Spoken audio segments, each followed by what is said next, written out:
With the cold weather, gyms are closed and most of us have been at home, and it's been harder than ever to maintain that healthy lifestyle. So this morning we are joined by naturopathic Dr. Joyce Johnson to go over some of the reminders on how we can keep ourselves healthy during the pandemic. Good morning, Joyce. Good morning. How are you?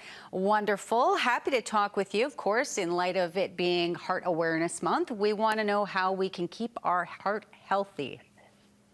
Okay, so first and foremost, it's so important to make some dietary changes that are going to benefit your health long term.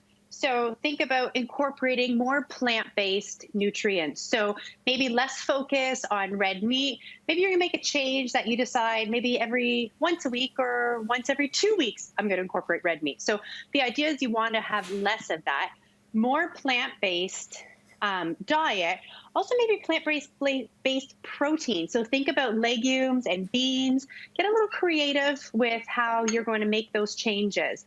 Also want to limit some things like alcohol. So moderation is important.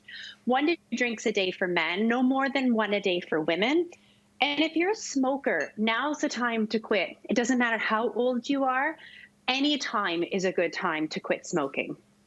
And that is really important, with especially changing your diet. Making extreme or drastic changes actually might set you up for failure. So even just as you mentioned, trying to incorporate more of the plant-based foods and just lessening some of the other proteins. Absolutely. So, don't set yourself up for disaster. Maybe you're going to try meatless Mondays.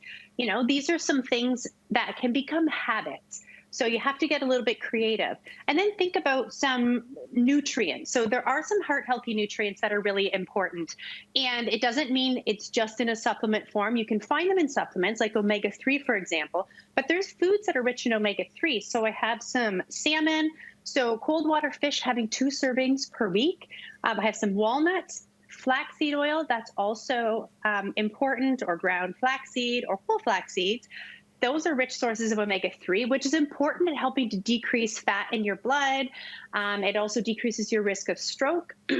And then we talk about CoQ10 a little bit, because CoQ10 is an antioxidant that has a really strong power, strong affinity for your heart muscle, because it provides energy. So if you're taking a blood pressure lowering medication or cholesterol lowering medication, your body's ability to produce this is decreased. So you can do food sources or supplement form. Okay, and then finally, obviously, health always goes hand in hand with exercise. Now, what would you recommend is the minimum amount of exercise that we should get per day, and what level of exertion do we need to be putting out?